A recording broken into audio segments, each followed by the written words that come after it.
الشيطان الرجيم بسم الله الرحمن الرحيم ثم إن ربك للذين هاجروا من بعد ما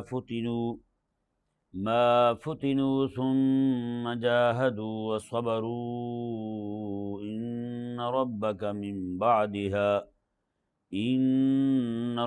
من بعدها لغفور رحيم۔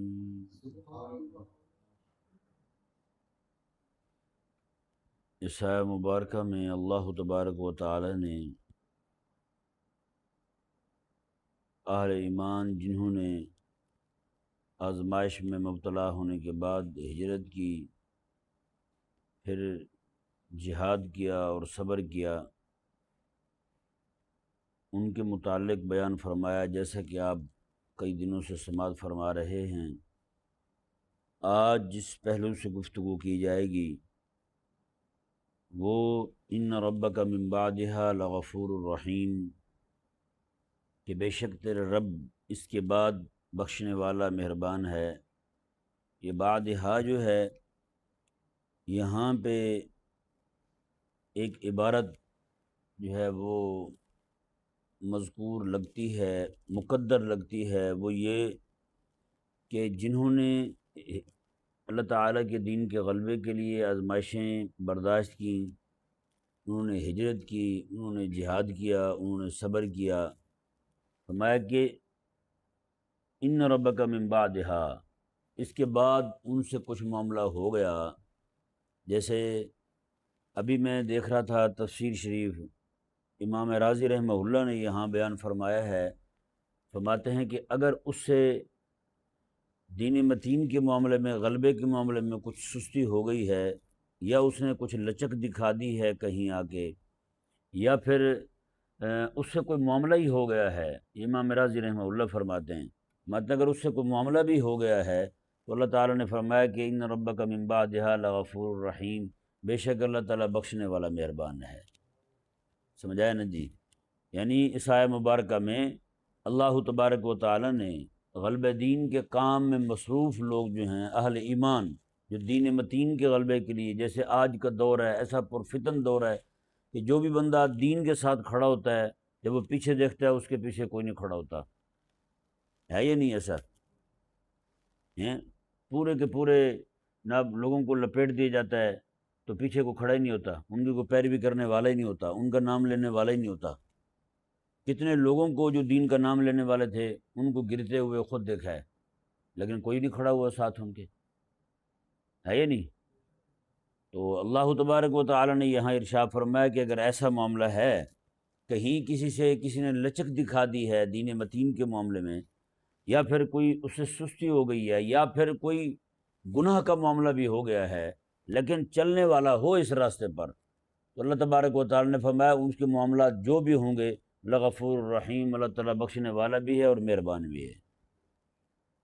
سمجھ آیا نا جی؟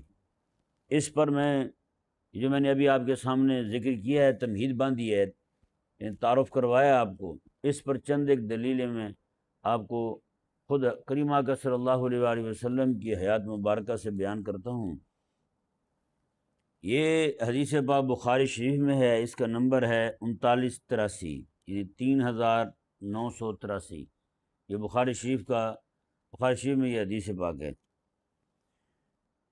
آقا علیہ الصلوۃ والسلام کے ایک صحابی ہیں حضرت حاطب بن ابی بلتع رضی اللہ تعالیٰ عنہ، ان سے ایک معاملہ ہو گیا، ضروری نہیں ہے اس کی تفصیل میں جانا کیونکہ وہ بڑی لمبی چوڑی حدیث پاک ہے۔ ان سے ایک معاملہ ہو گیا، اور معاملہ بھی انتہائی سنگین تھا، انتہائی سنگین معاملہ تھا۔ وہ معاملہ جب ہوا، اللہ اکبر، حضرت عمر رضی اللہ تعالیٰ عنہ خود فرماتے ہیں فاخترت سیفی، میں نے اپنی تلوار باہر نکال لی، ثم قلت یا رسول اللہ صلی اللہ علیہ وسلم امکنی من حاطب، یا رسول اللہ بس مجھے اس کو میرے قابو میں دے دیں، آج یہ حاطب جو ہے اس کو میرے قابو میں دے دیں، فَأَضْرِبْ عُنُقَهُ، میں اس کی گردن اتارتا ہوں، ابھی تو معاملہ چھوٹا تو نہیں ہوگا، اتنا بڑا معاملہ ہو گیا ان سے۔ اللہ اکبر۔ میرے آقا علیہ السلام نے فرمایا یا ابن الخطاب ما یدریک لعل اللہ اطلع علی هذه العصابة من اہل بدر۔ میرے آقا علیہ السلام نے فرمایا کہ عمر ٹھہر جا، تمہیں پتہ نہیں ہے، ما یدریکا، یہ تمہیں کیا پتہ اس بات کا کہ جو بدر والی جماعت تھی میرے اللہ نے ان کو جھانک کے دیکھا ہے، ان کے دلوں میں اللہ نے ان کے دلوں میں جھانک کے، مطلب یہ نہیں کہ اللہ تبارک و تعالیٰ نے حقیقتاً جھانک کے دیکھا ہے، مطلب یہ ہے یہ اللہ کی پسند کی ہوئی جماعت ہے، ان کے دل اللہ کے پسندیدہ ہیں، اللہ لے ہی وہاں انہیں گیا ہے جو اللہ تعالیٰ کے مقبول بندے تھے۔ ہاں، بدر میں فرمایا کہ ایسا بندہ گیا ہی کوئی نہیں، پوری جماعت بدر والی۔ فرمایا کہ میرے آقا علیہ السلام نے فرمایا فقالا، اس کے بعد اللہ نے یہ فرمایا ہے، کیا فرمایا ہے؟ فرمایا کہ اعملوا ما شئتم فانی قد غفرت لکم، میں بدر والو تم جو چاہو مرضی کرو، میں نے تمہیں معاف فرما دیا ہے، میں نے تمہیں بخش دیا ہے۔ یہ بدر والے محبوب علیہ السلام کے جو صحابہ ہیں، یہ ان کی عظمت اور شان ہے۔ میرے آقا علیہ السلام نے فرمایا عمر تمہیں پتہ نہیں ہے، یہ تو بدر میں گیا تھا، حاتب تو بدری صحابی ہے، تو میں یہ تو وہ ہے جو اللہ کا پسندیدہ ہے، اب اس سے یہ معاملہ ہو گیا ہے، تو میں اس کی وہ نیکی اتنی بڑی ہے کہ یہ والا اس کا عمل جو ہے، یہ وہ نیکی اس کے اس عمل کو چھپا لیتی ہے، اس نیکی کا نور ہی اتنا ہے، اس نیکی کا نور ہی اتنا ہے۔ اور بھائی ایک تو دیکھیں نا قرآن کریم میں ہے، قرآن کریم بیان فرماتا ہے جب لوگوں کے اعمال اللہ کی بارگاہ میں پیش ہوں گے نا، اس وقت ترازو پر ایک طرف نیکیاں رکھی جائیں گی، ایک طرف گناہ رکھے جائیں گے، ایک طرف نیکی ہوں گی، دوسری طرف گناہ ہوں گے۔ یہ کہیں بھی نہیں لکھا ہوا کہ گناہوں والے پلڑے میں کوئی گناہ ہو ہی نہ تو بخشش ہوگی، بالکل کہیں نہیں ہے۔ اللہ تعالیٰ نے ارشاد فرمایا قرآن کریم میں فمن ثقلت موازینہ فہو فی عیشۃ راضیہ، میں جس کا نیکیوں والا پلڑا بھاری نکلا میں وہ جنتی ہے، وہ جنتی ہے۔ مثال کے طور پہ 50 گناہ ہیں اس کے پاس، 51 نیکی ہیں، تو 50 گناہ ہونے کے باوجود بھی وہ بندہ جنت جائے گا۔ یہ خدائی عدل ہے، لوگوں کا عدل اور ہی ہے۔ اب بتائیں نا، میرے آقا علیہ السلام نے فرمایا کہ فقال، یہ رب نے فرمایا ہے اعملوا ما شئتم فانی قد غفرت لکم، میں تم جو چاہو مرضی کرو، میں نے تمہیں بخش دیا ہے۔ اب بتائیں اتنا بڑا معاملہ ہونے کے بعد بھی محبوب علیہ السلام جس عمل پر حضرت عمر تلوار سونت لے، حضرت عمر کہیں یا رسول اللہ مجھے اجازت ہے، امکنی، مجھے اجازت دیں، بس میرے قابو میں دے دیں، اضرب عنقہ، میں اس کی گردن اتارتا ہوں۔ اور حضور یہ فرمائے کہ میرے اللہ نے ان کے دلوں میں جھانک کے دیکھا ہے، اللہ نے پوری پڑتال کی ہے ان کی، اللہ نے پورا امتحان لیا ان کا، اس کے بعد پھر ان کو بدر کی راہ پر ڈالا ہے۔ تو میں نہ ایسا نہیں کرنا۔ اللہ اکبر کبیرہ۔ اب یہاں پہ دوسری دلیل دیکھیں، یہ تو اپنی جان لے کے گئے تھے بدر میں، اب یہ روایت دیکھیں، یہ بھی امام احمد بن حنبل رضی اللہ تعالیٰ عنہ نے، اور صحابہ میں بھی موجود ہے، امام احمد بن حنبل رضی اللہ تعالیٰ عنہ نے اپنی کتاب فضائل الصحابہ میں صحیح سند کے ساتھ یہ روایت نقل کی ہے۔ وہ روایت کیا ہے جی دیکھیں، حضرت عبد الرحمن بن سامورہ رضی اللہ تعالیٰ عنہ ارشاد فرماتے ہیں جاء عثمان بن عفان الی النبی صلی اللہ علیہ وآلہ وسلم فی غزوۃ تبوک، فرماتے ہیں کہ حضرت عثمان غنی رضی اللہ تعالیٰ عنہ تبوک کے موقع پر، جب غزوہ تبوک کی تیاری ہو رہی تھی، اس وقت کریم آقا علیہ السلام کی بارگاہ میں حاضر ہوتے ہیں، وَهُوَ يَتَجَهَّزُ إِلَىٰ غَزْوَةِ تَبُوكَ، میرے آقا علیہ السلام اس وقت غزوہ تبوک کی تیاری فرما رہے ہیں، وَفِي قُمِّهِ أَلْفُ دِینَارٍ، حضرت عثمان غنی رضی اللہ تعالیٰ عنہ یہاں پہ 1000 دینار لے کر آئے، اس طرح پکڑے ہوئے تھے، یہ اپنے بازو میں یہاں پہ 1000 دینار اس طرح پکڑے ہوئے ہیں، اور آقا علیہ السلام کی بارگاہ میں حاضر ہوتے ہیں۔ اللہ اکبر کبیرہ۔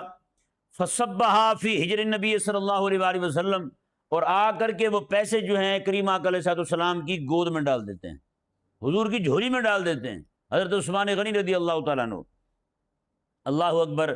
حضرت ثم واللہ، یہ پیسے رکھ کے حضور کی گود میں وہ چلے جاتے ہیں، کہتے ہیں فرائیت النبی صلی اللہ علیہ وآلہ وسلم یقلبها بیدہ، آقا علیہ السلام ان پیسوں کو بدل رہے تھے.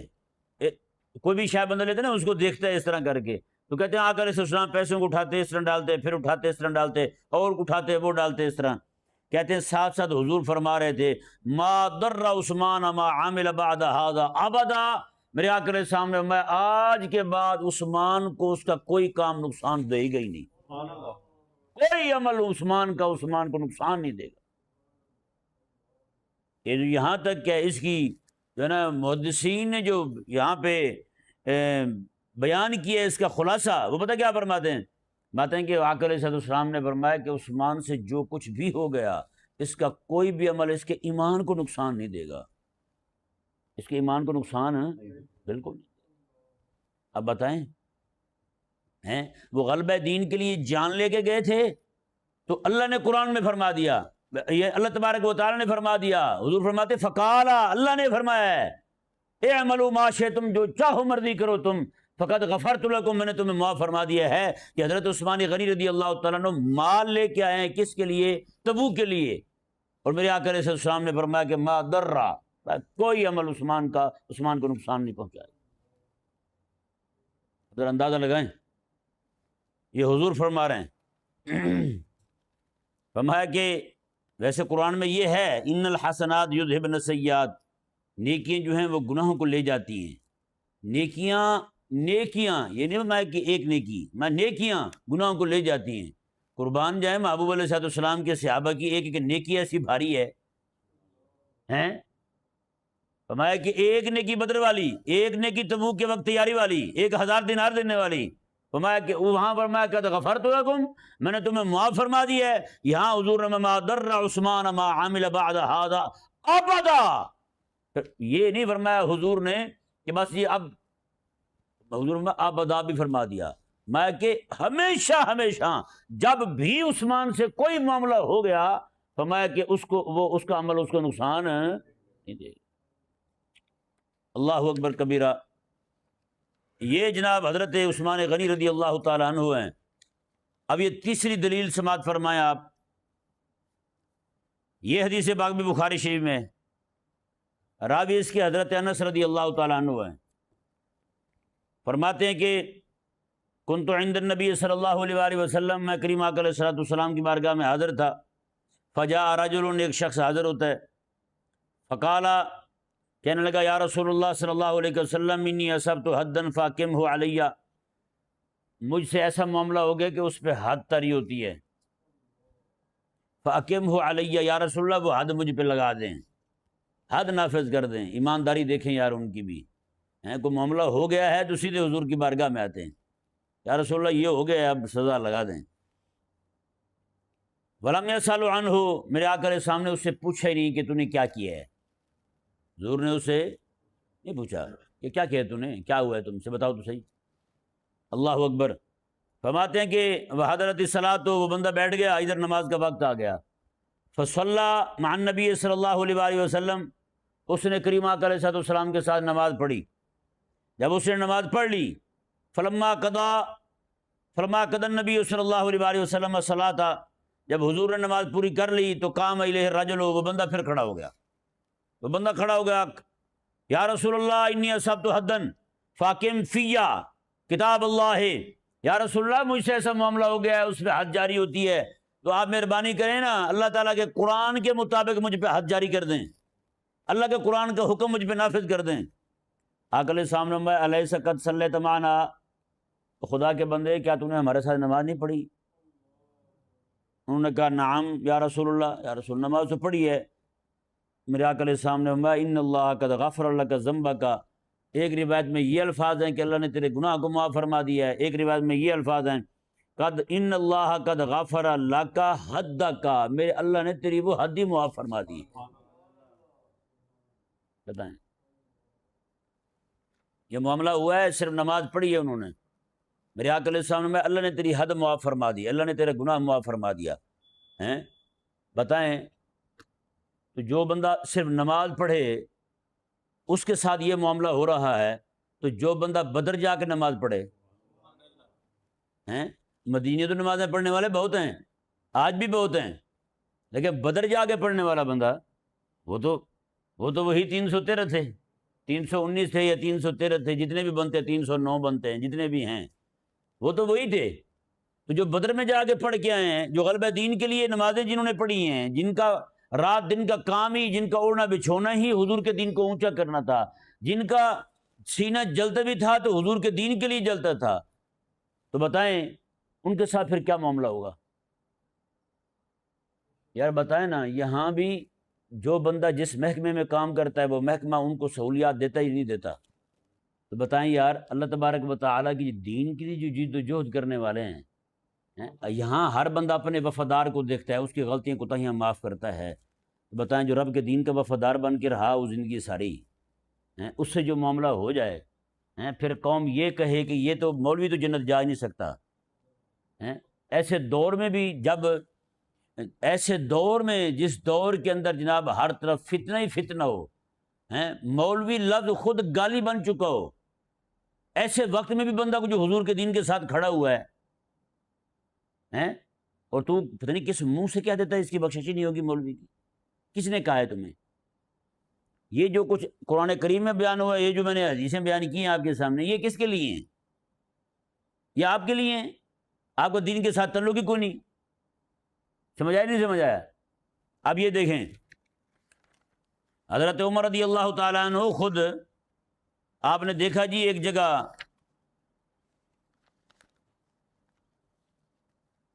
خاتون جو ہے نا وہ ایک فوتگی پہ رو رہی ہے اور بڑی باواز بلند رو رہی تھی، حضرت عمر رضی اللہ تعالیٰ عنہ اسے خود مارنے لگے، اس کا سر کا دوپٹہ اتر گیا، لوگوں نے کہا کہ حضور اس کا دوپٹہ اتر گیا ہے، فرمایا جو اپنی عزت کی خود خیال نہیں رکھتی اس کی عزت کا کہاں خیال کیا جائے گا؟ اس کو کس نے کہا تھا زور زور سے چلائے؟ یہ حضرت عمر کا عمل ہے۔ اب دیکھیں جو میں بات آپ کے سامنے رکھنے لگا ہوں یہ بھی بخاری میں حدیث پاک ہے، سمجھ آئے نا؟ حضرت خالد بن ولید رضی اللہ تعالیٰ عنہ جو ہیں، آپ کو معلوم ہے نا حضرت عمر رضی اللہ تعالیٰ عنہ نے ان کو معزول کیا تھا، حضرت عمر نے حضرت خالد بن ولید رضی اللہ تعالیٰ عنہ کو معزول کیا تھا ان کے کچھ اجتہادی فیصلوں کی وجہ سے۔ حضرت عمر رضی اللہ تعالیٰ عنہ کو لگا کہ یہ درست نہیں ہے، آپ رضی اللہ، اس کی وجوہات اور بھی بیان کی ہیں علماء نے، بہت لاجواب وجوہات ہیں کہ حضرت عمر رضی اللہ تعالیٰ عنہ آپ نے ان کو معزول کیا تھا، اس کے باوجود آپ کی قدر، حضرت خالد بن ولید رضی اللہ عنہ کی قدر حضرت عمر کے دل سے ختم نہیں ہوئی تھی۔ یہ ذہن میں رہے مسئلہ، ان کے جہادی کارناموں کی وجہ سے، ان کے غلبہ دین کی جد و جہد کی وجہ سے، ان کی کوششوں کی وجہ سے اتنی۔ اب ہوا کیا دیکھیں، یہ بخاری میں الفاظ ہیں، حضرت عمر رضی اللہ تعالیٰ عنہ آئے، آپ نے دیکھا کہ حضرت خالد بن ولید رضی اللہ تعالیٰ عنہ کی جب وفات ہو گئی ہے تو ان پر عورتیں جو ہیں وہ زور زور سے رو رہی ہیں، زور زور سے رو رہی ہیں۔ کسی بندے نے حضرت عمر کو کہا کہ حضرت ان کو منع کریں، یہ رو رہی ہیں، اونچی آواز میں رو رہی ہیں۔ اللہ اکبر کبیرہ۔ امام بخاری پتہ کہاں لائے ہیں اس حدیث پاک کو؟ وہ جیسے حدیث پاک میں یہ ہے کہ رونے والے کی وجہ سے میت کو عذاب ہوتا ہے، وہاں حضرت امام بخاری رحمہ اللہ اس کے ساتھ یہ حدیث لائے ہیں، مطلب رونے والیوں کی وجہ سے اگر مرنے والے کو عذاب ہوتا تو پھر حضرت عمر کیوں اجازت دیتے ان کو؟ یہ ذہن میں رہے، یہ حدیث پاک بڑی مشہور ہے لوگوں میں بھی کہ جب بندہ روتا ہے تو میت کو عذاب ہوتا ہے۔ یہ اس کے لیے ہے جو بندہ مرتے ہوئے وصیت کر جائے کہ میری میت پر رونا ہے تم نے، سمجھ آیا نا؟ یہ عرب میں ایک رواج تھا، جس کی رونے والی زیادہ ہوتی تو وہ سمجھتے کہ جناب عزت کی زندگی گیا یہ، عزت کی زندگی پائی ہے، عزت کی موت مرائی ہے، تو پھر لوگ کیا کرتے تھے، کرائے پہ عورتوں کو لاتے تھے رونے والیاں، وہ پھر آپ کو پتہ ہے ہر کام کی ماہر ہوتی ہیں۔ ابھی میں گیا تو ایک دوست مجھے بتانے لگے کہ مولوی صاحب ہیں وہ تقریر کرتے ہیں، ان کی تقریر رونے والی بڑی مشہور ہے، وہ کہتے ہیں وہ دوست وہ بتانے لگے میں نے ان کو فون کیا جی آپ نے تقریر کرنی ہے ہمارے جلسے پہ، وہ فرمانے لگے کہ رونے والی کرنی ہے یا شادی کرنی ہے؟ کون سی ہو، شادی ہو یا رونے والی ہو؟ اس نے کہا حضرت جو آپ کا دل چاہے۔ اس نے کہا نہیں بھائی آپ بتائیں گے نا پھر اسی حساب سے ہوگا، رونے والی جو ہے وہ 40,000 کی ہے اور شادی جو ہے وہ 30,000 کی ہے، رونے والی میں 10,000 ایکسٹرا دینے ہوں گے آپ کو۔ سمجھ رہے ہیں کہ تقریر بھی اب رونے والی ہو یا شادی تقریر ہو، تو یہ جیسے آج چل رہا ہے نا، ہیں کئی خطیب پتہ نہیں ان کے چور سچ کا پتہ نہیں چلتا، کہاں انہوں نے جناب بٹن لگایا ہوتا ہے، ایک دم سے جناب آن کرتے ہیں جناب، وہ رونا دھونا شروع کر دیتے ہیں، ایک دم سے جناب وہ سارا کچھ گیا بھائی، بتائیں رونے والی ہو یا شادی تقریر ہو بھائی، تو وہ بھی رونے والی، وہ کیا سمجھتے تھے بھی جہاں رونے والی زیادہ ہوئی تو وہاں ایسے وہ اس کی رخصتی جو ہے وہ بڑی عزت والی ہوگی، لوگ کرائے پہ لاتے تھے۔ اس لیے میرے آقا کے سامنے فرمایا چونکہ وہ وصیت کر کے گیا ہے، ایک عمل بد ہے، اس کی وہ اجازت نہیں، اس کے لیے حکم کر رہا ہے۔ بعض تو مشرکین مرتے ہوئے پیسے بچاتے تھے، جیسے آج ہمارے ہاں کرتے ہیں نا، کئی سارے لوگ پیسے جمع کرتے ہیں، یہ میں نے اپنی موت فوت کے لیے رکھے ہوئے ہیں، قبر کے لیے کفن کے لیے پیسے رکھے ہوئے ہیں۔ امیر لوگ بھی پیسے جوڑتے ہیں، اس طرح رکھتے ہیں، وہ کوئی مسئلہ نہیں ہے، رکھ سکتے ہیں، لیکن وہ لوگ اس طرح وہ پیسے جوڑتے تھے کہ میرے مرنے پر میری رونے والی بلائی جائیں ان پیسوں سے۔ جیسے کئی سارے لوگ آج کل کلخانی کے پیسے جوڑتے ہیں، وہ اس لیے کرتے تھے کہ ہو سکتا ہے آج کئی لوگ پیسے دے جاتے ہیں جی میری کلخانی کر دینا، اپنے بچوں کو نہیں کسی کو دے جاتے ہیں۔ ایک بندہ مجھے پیسے پکڑانے لگا 30,000 روپے، کہتے ہیں یہ پیسے پکڑ لیں جو ہے نا میری کلخانی کروا دینا۔ میں نے کہا میاں صاحب کی حکومت ہے، مہنگی ہو جائے، تیرے 30,000 کے کیلے چھولے ہی نہ آئیں۔ میں نے کہا میں کہاں پھنس جاؤں، میں نے تو ویسے کہہ رہا تھا کہ بھائی تو رکھ پیسے، کس کام کو پڑا ہوا ہے، مدرسے میں دے دے، تیری کلخانی ہو گئی ہے ابھی سے، بے فکر ہو جائے، تیری قبر ٹھنڈی ہو جائے گی تیرے جانے سے پہلے ہی۔ لیکن اس کو میں نے یہی مذاق میں بات ڈالی، میں نے کہا بھائی میاں صاحب کی حکومت ہے، مہنگائی ہوگی تو میں کہاں سے پیسے پورے کروں گا، آپ نے تو مجھے دے دیا، آپ پیچھے 4 بچوں کو بتا دیں وہ بعد میں مجھے پکڑتے رہے، ہاں جی ابا نے پیسے دیے تھے میری ہمارے اپنی کلخانی کی تو وہ کروائیں کلخانی، پھر سمجھایا نا۔ اس طرح وہ پیسے دے کے جاتے تھے، کہتے ہو سکتا ہے کہ آپ کے پاس پیسے نہ ہوں، چلو ان پیسوں سے عورتیں بلوا لینا رونے والی۔ تو آقا علیہ السلام نے تب فرمایا۔ اب دیکھیں جب حضرت باقی کہیں فوت کی ہوتی، حضرت عمر سختی کے ساتھ ڈانٹتے بھی تھے اور مرتے بھی تھے اور روکتے بھی تھے، خبردار کوئی نہ روئے اونچی آواز میں۔ لیکن جب حضرت خالد بن ولید رضی اللہ تعالیٰ عنہ کی وفات ہوئی تو عورتیں زور سے رو رہی تھیں۔ حضرت عمر رضی اللہ تعالیٰ عنہ گئے، آپ نے فرمایا، لوگوں نے کہا کہ حضرت ان کو روکیں، رو رہی ہیں۔ حضرت عمر نے فرمایا دعہن، میں چھوڑ دو ان کو، میں کہ یبکین علی ابی سلیمان، حضرت خالد بن ولید کی کنیت تھی ابو سلیمان، فرمایا کہ ابو سلیمان پر ان کو رونے دو، ان کو رونے دو۔ فرماتے ہیں کیوں؟ فرماتے ہیں کیونکہ یہ وہ اسلام کا شیر ہے، اللہ کی تلوار ہے، یہ رسول اللہ کی تلوار ہے۔ فرماتے ہیں اس کے فوت ہونے پر اگر نہیں رویا جائے گا تو پھر ایسا بندہ ہے ہی کون جس کے فوت ہونے پر ہمارے دلوں میں غم آئے گا اور ہم روئیں گے؟ بندہ بتا دو مجھے، اندازہ لگائیں۔ اس کا مطلب یہ ہے کہ حضرت خالد بن ولید رضی اللہ وہ عمل جس عمل پر حضرت عمر ڈانٹ رہے ہیں لوگوں کو، خواتین کو مارتے تک تھے حضرت عمر رضی اللہ تعالیٰ عنہ، میں خبردار نہیں رونا اونچی آواز میں، آواز پس کرو اپنی، اور یہاں جب بات آئی حضرت خالد بن ولید اسلام کے شیر کی، اسلام کے مجاہد کی، اللہ کی تلوار کی جب بات آئی، جب ان کی وفات کی بات آئی تو رونے کی بات آئی عورتوں کی، حضرت عمر وہیں کھڑے ہوئے ہیں، میں دعہن یبکین علی ابی سلیمان، میں اس پہ رونے دو، میں یہی تو اسلام کا اساس ہے، میں اگر اس پہ نہیں رونا تو پھر رونا کس پہ ہے، یہ بتا دوں مجھے۔ آپ سوچ سکتے ہیں وہی قانون ہے، رونا نہیں ابھی اونچی آواز میں کسی نے، لیکن جب بات آئی اسلام کے مجاہد کی، میں نہیں، اب رونے دو، ان کو رو لینے دو، ان کے دل غم سے بھرے ہوئے ہیں، اسلام کا اتنا شیر جوان چلا گیا ہے اس دنیا سے، اب نہیں روئیں گے تو کب روئیں گے؟ آپ کو بندہ پکڑ سکتا ہے حضرت عمر رضی اللہ تعالیٰ عنہ کو، حضرت آپ کیا کرتے ہیں، کبھی آپ کچھ فرماتے ہیں کبھی آپ کچھ فرماتے ہیں۔ وہ ایک بزرگ تھے، بہت بڑے اللہ کے ولی تھے، ان کے پاس ایک بندہ گیا جو اسلام کے غلبے کے لیے کام کرتا تھا، اور وہ کوئی عمل تھا اس میں جو اچھا نہیں لگتا تھا ان کو، وہ خود اس کی تردید کیا کرتے تھے، اپنے مجمع میں، تقریروں میں، نجی محفلوں میں اس کی تردید کرتے تھے۔ جب اس کے سامنے گئے تو ان بزرگوں نے ان کو بڑی عزت دی، لوگوں نے کہا کہ حضرت یہ تو فلاں معاملے میں مبتلا ہے، فلاں کام کرتا ہے، وہ تو آپ کے نزدیک ناجائز اور حرام ہے، حرام کام میں مبتلا ہے آپ۔ انہوں نے فرمایا کہ بھائی دیکھو بات سنو، جو دین کی صحیح فکر اس نے بیان کی ہے نا، اس کی وہ والی اس نیکی کا نور ہی اتنا ہے، اس نے کوئی گناہ جو ہے ہمارے سامنے آنے نہیں دیا اس کا۔ بتائیں، میں وہ جو معاملہ جس حرام کام کو تم کہہ رہے ہو کہ اس میں مبتلا ہے، میں کہ وہ تو ہمارے سامنے پہنچا ہی نہیں، وہ ہمارے سامنے نہیں ہے، اس کی اس نیکی کا نور ہی اتنا ہے۔ اب ذرا اندازہ لگائے نا بھائی، اب کو بندہ کھڑا ہو کے محبوب علیہ السلام کے صحابہ کرام علیہ مردوان، جن کے لیے اللہ نے یہ فرمایا ہے ہیں حضور فرمائے کہ دع ہو عمر یا ابن الخطاب، اے خطاب کے بیٹے عمر، ہیں چھوڑ دے اس معاملے کو، اللہ نے ان کے دلوں میں جھانک کے دیکھا ہے، تو اللہ نے حاتب بن ابی بلتہ کے دل میں جھانک کے دیکھا ہے، تو عثمان کے دل میں نہیں جھانک کے دیکھا اللہ نے؟